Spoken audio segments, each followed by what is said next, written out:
And everyone like knew these references. And I remember like 18-year-old me is like looking around like, oh my God, how does everyone know the words? Like I want in. Hello, I am Kay Anderson, and you are listening to Lost Spaces, the podcast that mourns the death of queer nightlife. Every episode, I talk to a different person about a venue from their past, the memories they created there, and the people that they used to know. My guest this week is Michael Ryan, who leads the Gay Bars That Are Gone walking tour in New York City and loves queer spaces almost as much as I do. Originally from Augusta, Georgia, he first moved to New York for college, and although he quickly threw himself into the scene, he wasn't really always sure about what kind of gay, in inverted commas, he wanted to be. It wasn't until he found Splash, one of those old school gay bars that was bold, trashy, and invariably the place that you'd end up at the end of the night, even though you promised yourself you wouldn't be there, that he found his tribe. And that tribe were the people that went to Musical Mondays, a night at Splash that celebrated all things musical theatre. Now, if you've listened to this show before, you know that I am a bit of a luddite when it comes to musical theatre. But through this conversation, I feel as though I'm starting to understand the appeal a little bit more. Oh, and before we get going, if you are listening to this on Spotify, I am currently experimenting a little with their new interactive features. I've set up a really simple question. What is your favorite musical of all time? So if you could have a look at that on the episode description and answer the question, that would make me super excited. And if you answer Grease 2, I'm going to be your best friend forever. Right, let's get going.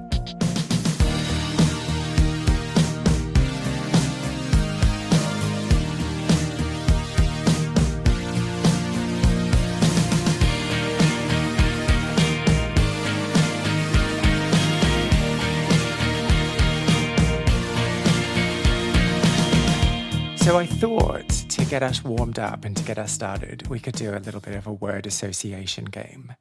So I'm going to say some words, and I want you to say in one word your first knee-jerk immediate response to the thing that I'm saying. Okay? Oh, good. This sounds dangerous. Oh, I would have picked better words if I thought you were into danger. Right. So the first word, Georgia. Home. Ah. Second word, high school. Theater. Oh. Then, okay, so then my third is musical theater. Like nerdiness. 4 is New York City. Excitement. Splash. Fun. Joy. Musical Mondays. Education. Oh, okay, that's a good one. Well, anyway, so that leads us into the conversation today, and a bit of a spoiler for anyone who's listening. So why don't we start at the beginning?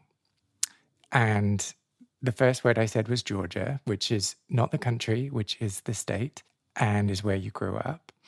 Are you able to tell me a little bit about what growing up in Georgia was like for you? Yeah. Lived in Augusta, Georgia ever since I was 3. Augusta, Georgia is the home of the big Masters golf tournament. James Brown is from there. It has this cool sort of music history, but then, it has a troubled racial history. It's kind of a broken city in a lot of ways. Growing up, the downtown was kind of boarded up. The suburbs is where everyone moved to in sort of the 70s and 80s. And I was always sort of fascinated by the old historic downtown. And I studied urban planning in college, and I was always sort of like, okay, why is all those cool buildings, why are they all empty? And this seems to be where all the old theaters were. And this used to be sort of a bigger, more important city, and it seems sort of like down on its luck. But growing up, I grew up in the suburbs. So it was like traditional American suburb. The high school looked like a little bit of a movie set. Nothing too remarkable out. Oh, and so like jocks and nerds and cheerleaders and Yeah. goths. Yeah, Oh, we're thinking wow. the set of Mean Girls, I think is what we're thinking. Well, yeah, I'm always fascinated by this and like how realistic those kind of TV shows and films are because it just seems so hyper real. Is that actually how it is? Uh, I mean, there's definitely like little tribes in these high schools. I don't know, there was about 2,000 kids in my high school, and Hmm. everything is kind of divided about what your extracurricular is. Are you on the football team? Are you on student council? Are you, in the drama club? Like you are kind of what you do a little bit, I think. And does everyone look like a 26-year-old Hollywood actor? Absolutely not. Uh, everyone has bad acne and braces, and Oh, okay. See, that's kind of like more what I'm yeah, used to. yeah. No, it doesn't look like the set of Glee or something where everyone, it's not like Stockard Channing in Grease. Yeah, I was very confused when I got to high school and people didn't look like Luke Perry. It's unfortunate. I just figured that's how I would look when I was 16, and it just didn't happen. I was still spotty and gross and oily, very oily. I'm still Yeah, very yeah. oily. Mhm.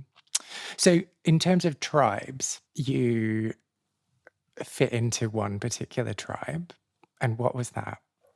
I was drama club president in high school. Very, very, very prestigious. What does the president do? Lots of responsibility. No, we were just Broadway nerds. We went to like a theater conference every year called the Georgia Thespian Conference. There was like competitions. Like we took this very seriously.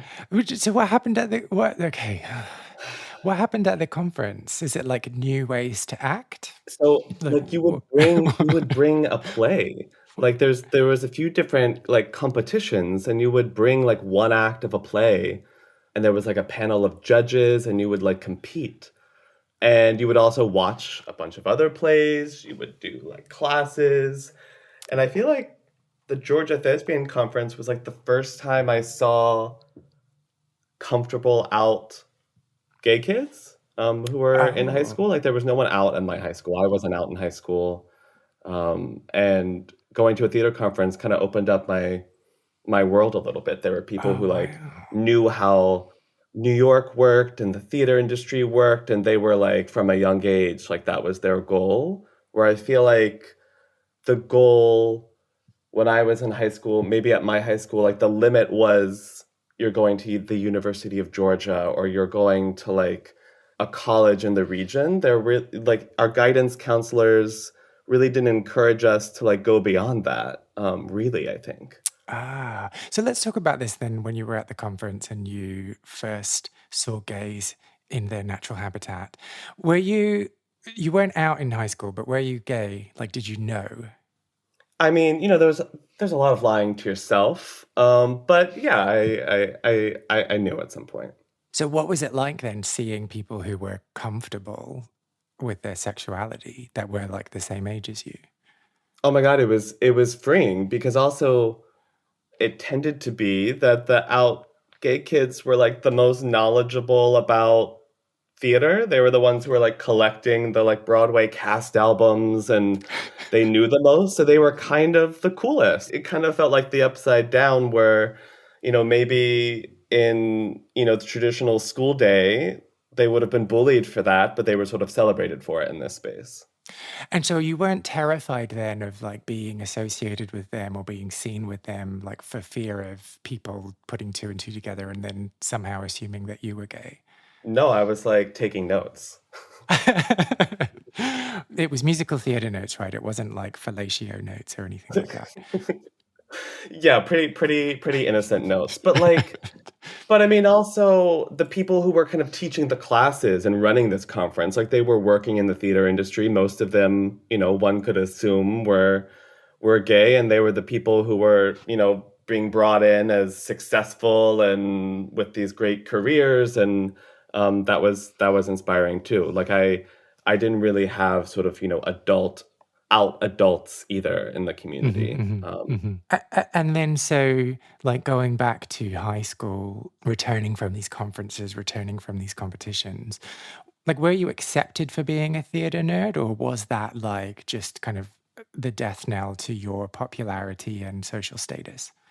I I feel I think accepted. I don't know, in some ways it became a little cooler, or also I kind of found my own tribe within that, so it kind of didn't matter to me at that point. Hmm. Like I was just kind of happy because I had a group of friends, and um, it seemed kind of interesting and cool enough to me, so I was kind of happy in that little bubble.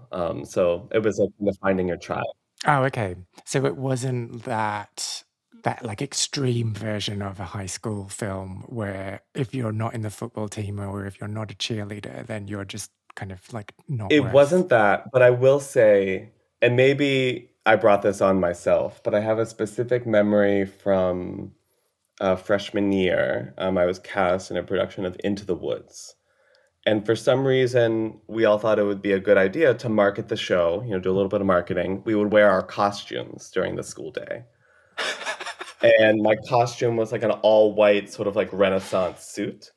And I remember, like, Was this about marketing or just about you getting to wear the suit? Like, be honest with me. who's to say? Who's to say? But like some girls were walking around like hoop skirts all day and like trying to fit into their school desk. Yeah, like this is ridiculous, right? But we convinced ourselves this is what we have to do to sell tickets. Like this is what the job calls for. And I have a distinct memory of waiting in line in like the school cafeteria. So it kind of feels like your high school movie set. And like turning around and like someone like flicking ketchup on a spoon all over my like white costume. And like that's kind of Oh. the like glee moment, like slushy in the face a little bit. Uh-huh. And it's not so traumatic, but and like you can kind of look back on it and be like, also, why were you wearing that ridiculous costume out and about? No, do not victim shame. You can wear Okay, whatever the hell you want. They should not have splattered you with ketchup. Did that, thank like, I know this is not important at all to the story, but like, did the stain ever come out? you. It was ketchup, so it washed out. Oh, okay, okay, good. Because I was thinking like that would on white. This is why I never wear white because I just get it stained like very easily. I think maybe I just have never learned how to adult properly and I don't know how to wash clothes. I mean, it's a risk, and I was taking big risks in the high school drama club. so so then leaving Georgia and moving to New York City, what was that like? I mean, it was completely like Emerald City, right? I mean, Augusta, Georgia isn't necessarily a small city. I think like the metropolitan area has like 500,000 people. Hmm. Second biggest city in Georgia. But I mean, New York is no comparison, right? So I was like wide eyed, showing up with my suitcases, like, how am I going to make my way here? In some ways, it felt almost like not a real place at all, Hmm. and a little bit like unmanageable. Like, you don't know where to start. What type of New Yorker do I want to be? What type of gay person in New York do I want to be? Lots of decisions. So what were the options then in terms of what kind of New Yorker or what kind of gay you could be? What were you toying with? I feel like, the image of New York is a little bit, nightlife is a part of New York. A strong social life is a part of New York. Like, it's not the college experience of like I'm reading the classics on a green quad. Like, you're kind of torn between everything the city has to offer and also learning and sort of like reflecting on things internally, I think. So I feel like there was a little bit like, oh, do I have to go out all the time? Like, what type of gay person am I? Like, I remember freshman year, like the choice, like I sort of wanted to sort of stay in my dorm room and watch like The West Wing on my laptop. But I remember like, people on my floor and hall, like, putting glitter on, getting ready to go to the club. And I was always like pulled of like, which one am I? Or do I have to choose? That sort of like FOMO feeling that you always feel. So you were a nerd then? Yeah, but a nerd, like an anxious nerd of like, should I not be? And then I feel like those spaces where you first move to New York are kind of awful. Like, they're like the 18 and up places, and they can be like shiny and exciting, but they're like, it took me a while to also kind of find spaces that like, oh, this feels right. Like, one of my favorite gay bars in New York is a bar called Julius, which is in the West Village. It's been there since like the 1860s. It feels like it has that Cheers feeling. Like you walk in, you're probably going to see someone you know. It's kind of all types of gay people, mix of ages. You can like grab a burger and a beer, and it's very chill. And Hmm. that's kind of like more my vibe, where I feel like when you first move to New York, you're like encouraged to go to like meatpacking district clubs with like promoters, and it's like a little bit more intense. Yes, yeah, yeah, yeah. Well, you kind of got to get the clubbing out of your system, right? Like, it's one of those things that's best to do when you're young and your knees can handle it. Well, I'll say I feel like when I moved here, it was like the peak of like bottle service New York, where like the big clubs were still kind of more lounges, where it was like bottle service Oh, around tables, where New York really didn't have many great big dance clubs anymore. Um, Either they had moved out of Manhattan, or places that were in Brooklyn were more like kind of roving parties, yeah, yeah. rather than like here's the big massive club where you're gonna like dance all night, which is kind of post-pandemic New York. All of a sudden, we've had a few big dance clubs open up and big gay clubs, and they also changed some of the nightlife laws. They removed this really antiquated law called the cabaret license, which made it illegal to dance in most places. So they removed that, and it's kind of like there's a little bit of post-pandemic New York can dance again. And so I feel like if I moved to New York now, I feel like it'd be a little wild just because there's a lot of more exciting options all of a sudden. Where when I moved here before, there was more, everything kind of felt like Sex in the City, I think. So there were clubs that you would go to that you just wouldn't dance in. I mean, people kind of did dance, but that wasn't like the central focus. Like I love dancing, like I love a dance floor and a disco ball, and that's fun, but I kind of don't know what to do in the lounge where people end up dancing, but there's not like a proper space for it, and it's more about the velvet rope and like sitting around a table, that sort of thing. I'm not really interested in that sort of space. I don't know about you. Ah, yeah, I don't think like we really have anything like that. I mean, I'm never invited to the VIP area. And so then, in terms of university, you were not out in high school. Was moving to New York an opportunity for you to be like a flaming homo jumping out of the closet, or Yeah, I was feel there like still? yeah, I feel like I signed, the letter that, I'm going to move to New York, and then it was like, Mom, Dad, I have something to tell you. It was like, okay, we have confirmation. And I kind of wonder, had I gone to university in the South, I wonder if I would have, put off that for a little more, and if I wouldn't have felt as comfortable. I think there was a sort of like instinctive, oh, I'll be okay in New York. Like I can be myself. Like it'd almost be ridiculous to not be myself openly coming to New York. Right. So was there also this sense of release, this kind of like, oh, I've kind of held it in and I've just kind of finished high school, I've done kind of what was expected of me, and now when I'm going here, I can just kind of let it go. And with that, did you put a lot of pressure on yourself to just like just be really gay? Yeah, but I kind of didn't know how. Like I was just like, I don't. What does it mean? But I did like arrive in New York, and I remember, the first couple of friends I made in college, like I was just always out and gay to them. And I like they didn't know that I had come out like literally like 2 weeks before I moved. So like I just arrived being like pretending like smoking a cigarette, like, oh yeah, I've always been this way. But meanwhile, on the inside, you're probably more nervous and sort of like not sure what exactly to do, what everything means, and you're just sort of figuring it out as you go, which I guess is what university can be about too. Yeah, yeah, yeah. I guess like there's so much change at once, isn't there, that it's maybe hard to separate the gayness from everything else that you were going through at that time. But you said before that there were lots of people on your floor in your dorm that were the ones that were saying, "Oh, let's go to the club, let's go here," and you wanted to stay at home. How did you find them?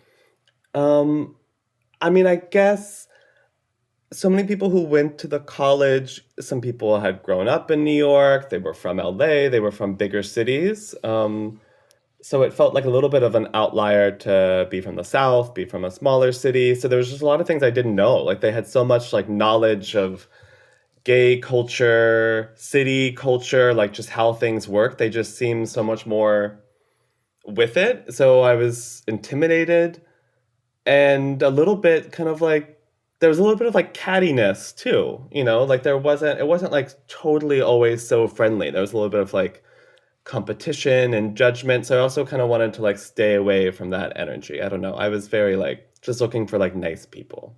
And when you say like cattiness, just in the way that like stereotypically gay people are, Yeah. or like looking down on you because of your inexperience. Uh yeah, a little bit. Like I remember going to Splash one night, and everyone is wearing these like, you know, drapey like tank tops. They like have their hair coiffed, and I'm wearing like a long sleeve flannel shirt, you know, and people are like, what are you wearing? You know, that sort of thing. Well, so that brings us to Splash then, which is what we're here to talk about. We're here, we've arrived. So is that the kind of place it was then, where people dressed up to go, and if you wore a flannel shirt, you'd be like ostracized? I mean, maybe that's the place NYU freshmen dressed up to go. You know, I think like Splash was been open for like 20 years by the time I started going there.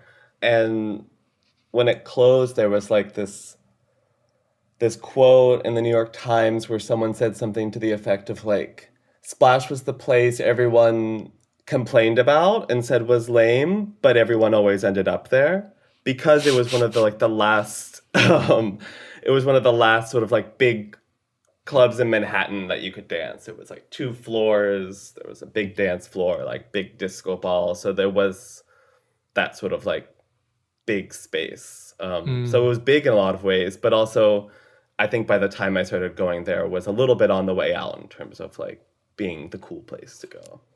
Well, yeah. So it opened. So my extensive research has shown me that it opened in 91 and closed in 2013. So you would have been there for the last few years if you Yeah. moved to New York in 2010. So give me a sense of it. It was 2 floors, it was a big club. What kind of clientele would you expect to see there? Um, so it's in Chelsea, just to like orient folks. So it's on like 17th Street and 6th Avenue. And it opened when the gay energy in Manhattan was sort of shifting from the West Village, Greenwich Village, up to Chelsea. And it's sort of immediately the sort of place for the standard Chelsea boy, which is like the type of gay who lives in Chelsea, the stereotype, which is like muscly, goes to the gym, like very just like stereotypically gay is sort of like the meme, I would say, of this place. And no body hair? Exactly. Perfect tan? Yeah, you got Okay. it. You got it. But they also had different nights, right? So they have Latin night, they have um I guess that was it. That was, you know, they had like pop music and then Latin night. So yeah, I don't think Splash is a place known for like great diversity or like diversity of looks really. Oh, is it one of those gross places where it's only men?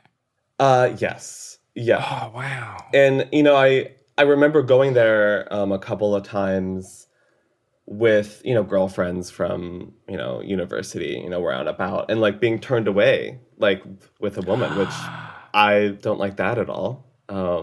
So, you know, and I remember that like, was but were kind of, they like upfront about it? Like, sorry, you can't come in with a woman, or were they like, oh, you don't have any ID, you can't come in, or sorry, we've got a private party on. it was, I remember the line was about, because it was 18 and up night, like I wasn't yet 21, which, you know, that's the age here in New York. And so it was, oh, men can be 18 and up, but women have to be over 21. So like they didn't want, like they were like taking the legal risk with the boys, but not the That doesn't girls, you even, that know. makes no sense. Oh, It makes no, God. it Oh, makes no jeez. sense. And like, Okay. you know, maybe I'm sure that wasn't like their policy, but that's how the door worked out sometimes. Which you know isn't great. Like I had this idea of gay bars being this like great safe space for everyone and sort of like kumbaya, like that's like a lovely space, but they can also be spaces of discrimination and, you know, all the bad things that exist in the gay community too, right? It's so weird. It's so weird. Um, But we are here to talk about why you loved this place. So let's not focus on the Yeah. negatives. Yeah, for sure, for sure. So you mentioned that it had a Latin night. What you didn't mention is Musical Mondays, which I know you're a fan of. Yeah, I frequented Splash most on Mondays, and Musical Mondays was their musical theater night, right? So it was like more of like a happy hour vibe. So it's earlier on. There's some good like drink specials, and then they have massive screens all around the two-story club, and they have a DJ that is very specifically curating musical theater clips and like gay camp clips that all sort of like lead right into each other. Okay, so just kind of give me a flavor of what I would expect if I was there for Musical Monday. Like, what would I hear? Right. I mean, so you're gonna hear the hits, the crowd pleasers, right? There's gonna be like a Rent moment. There's gonna be a Dreamgirls moment. But the reason I love Splash is because I would go there and see clips where I was like, what is this from? What is this thing that everyone knows the words to that I've never heard of? And or just like jaw-dropping sort of like Tony Awards clips where you're just like, who is that performer? So I always learn something. But the reason I was like always entertained by it is because the DJ would always do things like, okay, you'd be watching the Tony Awards performance from Guys and Dolls. So the song would be Sit Down, You're Rockin' the Boat. And then the next clip would be a clip from Titanic the musical. So like rocking the boat to sinking the ship. You know, it's What like that's is funny. there really a Titanic the musical? There's absolutely a Titanic the musical. It was on Broadway like around the same time as the movie, and they're totally separate from each other. Like they're not it's not like a related to the movie. What are the songs? Like "Help, I'm Drowning" or They're very grand. It is a very serious musical. Um, okay. So what I am just I have to look this up. I'm sorry. We can't go any further until I find out about it. Titanic 2, the film. What's that? I can't help you there. I don't know what that is. Wow. It was the film is set on a fictional replica of the Titanic that sets off exactly 100 years. Okay, I'm getting distracted. Oh my, Let's not. But oh my Titanic God. 2 is out there if anyone wants to see it. Titanic the board game? Oh my God. There's a whole world. It's not here on Wikipedia. Television, other uses, magazine. Oh, here we go. Titanic musical. So is a musical with music and lyrics. Oh, geez. I just need to find the song list.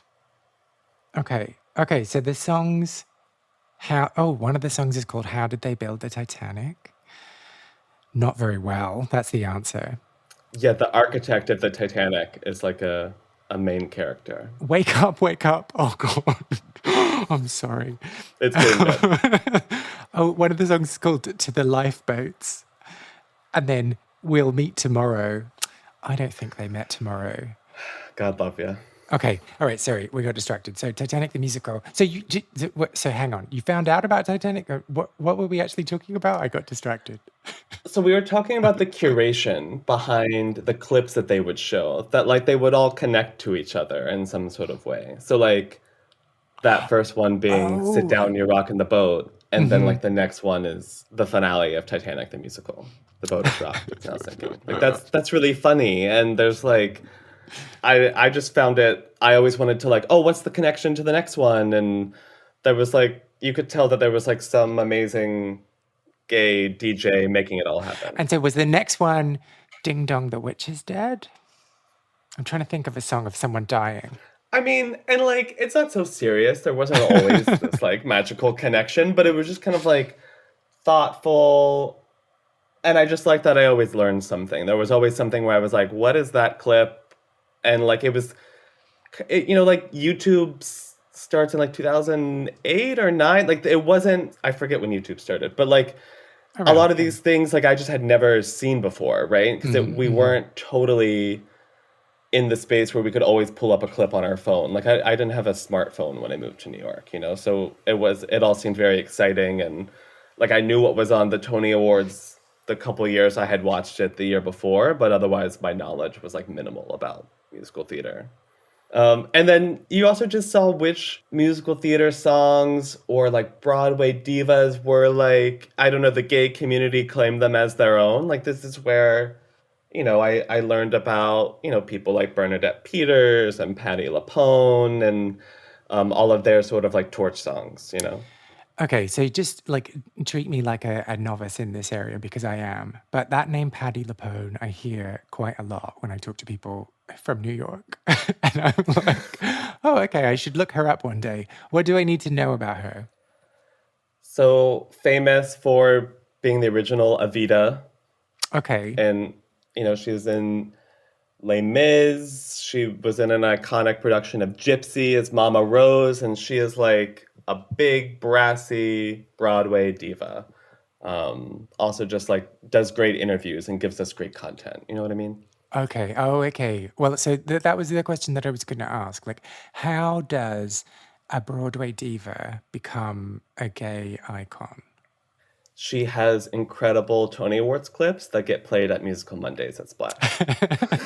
But is there more to it? Like, I mean, yeah, again, like I don't know enough about this, but surely there are some really good singing women type that are in theater that the gays don't care about. I mean, I feel like common traits are like, amazing vocals, and that could be like we're hitting high notes, or like I'm hearing the emotion in your voice, Uh-huh. like I hear the vulnerability. And then there's also like if you play a character that like resonates with the gay community. So someone who's Okay. misunderstood, someone who's ostracized in some way. Like those are the characters and the people who play them, I think, who become pretty iconic.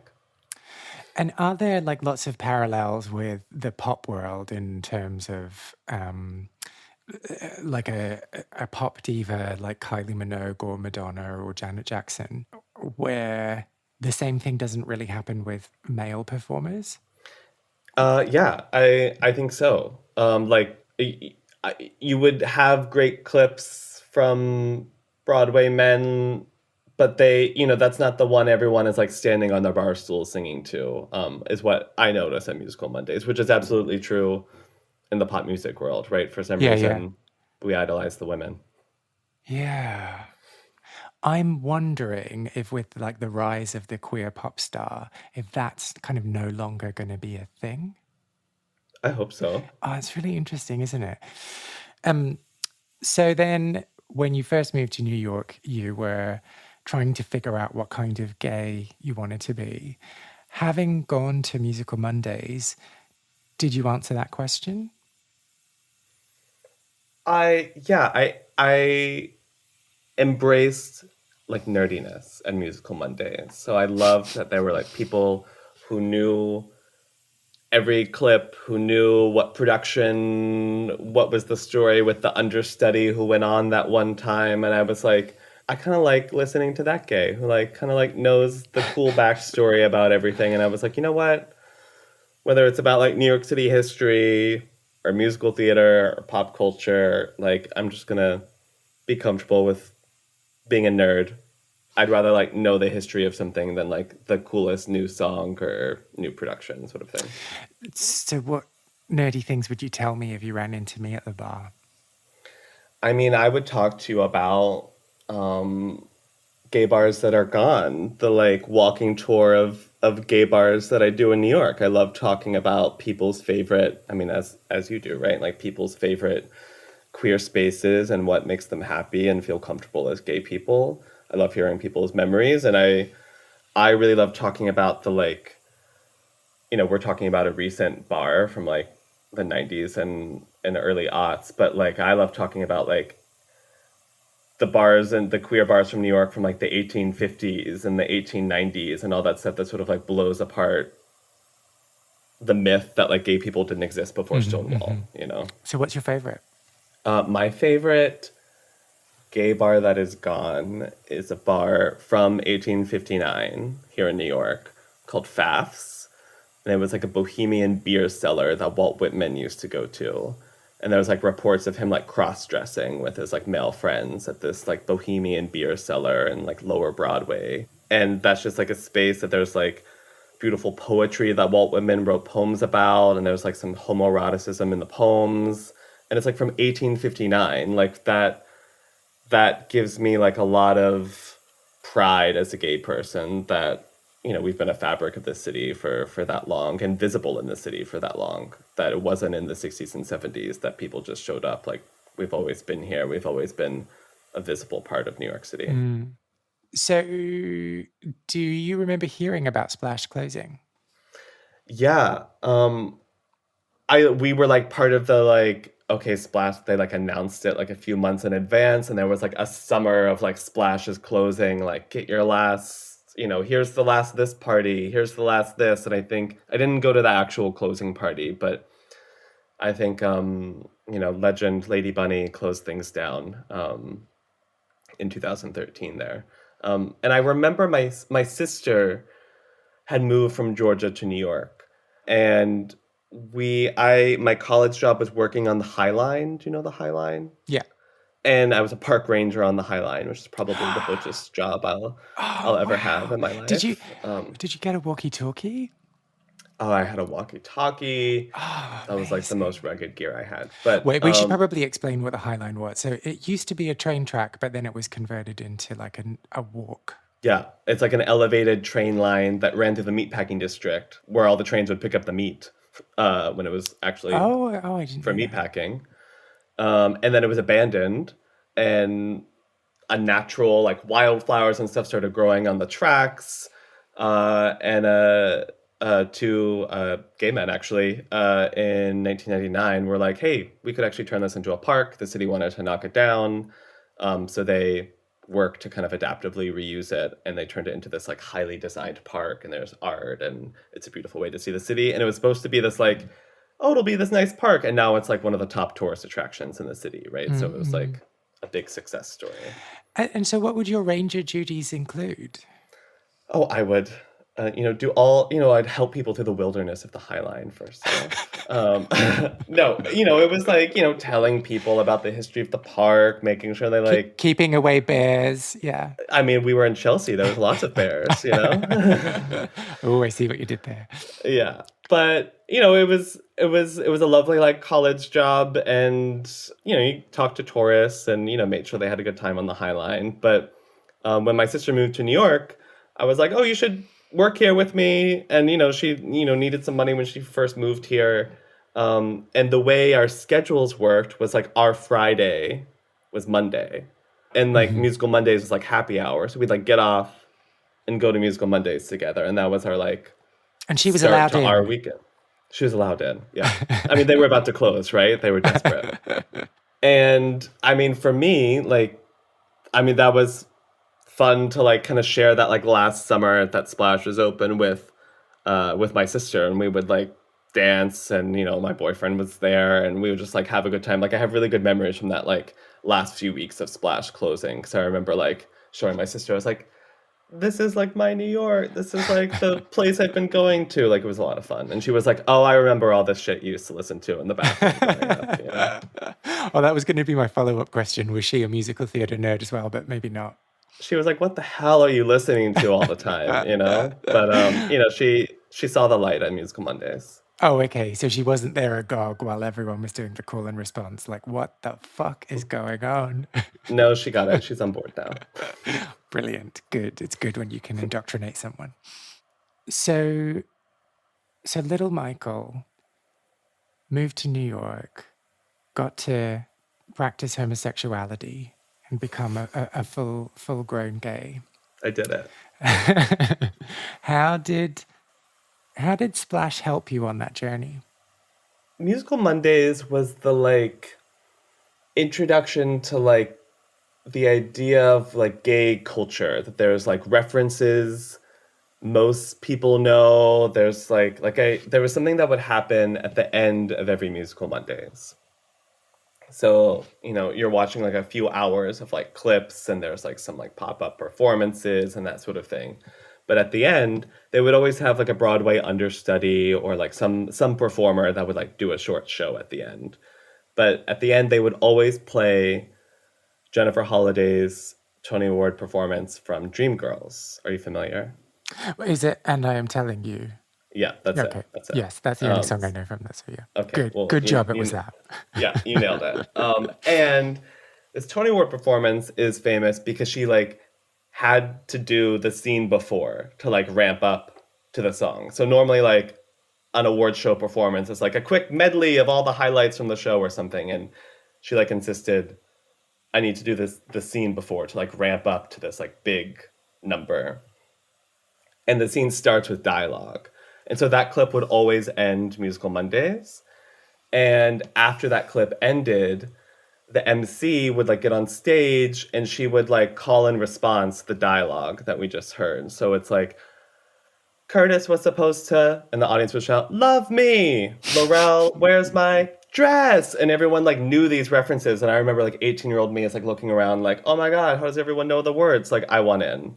This all seems really cool and exciting to me. I feel like that's what Splash means to me. And it's kind of specific on Musical Mondays for me a little bit. Like we would go there on weekends to like dance and it was fun. But I kind of think of Splash being about Musical Mondays actually. Quick side note: would you ever go out on a Monday night now? I mean, yes. I love weeknight going out in New York. I don't know. I actually like weekends. I'm kind of like, I'll stay in. You got the riffraff. There's like crowds. Like I kind of love a Is this half-empty gay bar. the bridge and tunnel thing? Yeah, it's that. Is it still referred to in that way? Not really, because I live in Queens. Like we're all bridge and tunnel, you know. Okay. But it's more of like there's just crowds, there's lines, you know. Like I love gay bars. I love going out and clubs and stuff, but I kind of love a half-empty space. I don't know. There's a tipping point, though, isn't there? Like, I understand what you mean, and I agree. But sometimes it takes like 2 or 3 people to take a space from like depressing and boring to just right. Yeah. And you know what? To be honest, like if the music is good and the atmosphere is good, I've had a great night with like me and a best friend in an empty place. And like we are just like under the disco ball doing our own thing. Yeah. But you know, it's always nice to meet new people and there be a crowd too. No, new people are scary. Do you have any memories of Splash or clubbing from your own queer scene that you want to share? Well, if you do, please get in touch. I want to create the biggest online record of people's memories and stories and all that good stuff about queer nightlife. Go to lostspacespodcast.com and find the section Share a Lost Space and tell me all about what you got up to. You can also find me on Facebook, Instagram, and Twitter as Lost Spaces Pod. Find out more about Michael at his website, michaelryanlovesplaces.com, or follow him on Instagram, Michael James Ryan, or follow the Gay Bars That Are Gone Instagram, which is at Gay Bars That Are Gone. If you're in New York City and you want to go on Michael's walking tour, you can book through the Bowery Boys Walks website. I'll make sure to include a link in the show notes for the program. Lost Spaces is not only a podcast, but a concept record as well. I have been writing songs about queer venues and the people who used to live their lives there, and will be releasing songs over the coming year. You can hear the first single, which is called Well Grown Boys, and is also playing underneath my talking right now on all good streaming platforms. If you like this episode, I would really appreciate if you subscribed, left a review on your podcast platform of choice, or you just told other people who you think might be interested in giving it a little listen too. I am Kay Anderson, and you have been listening to Lost Spaces.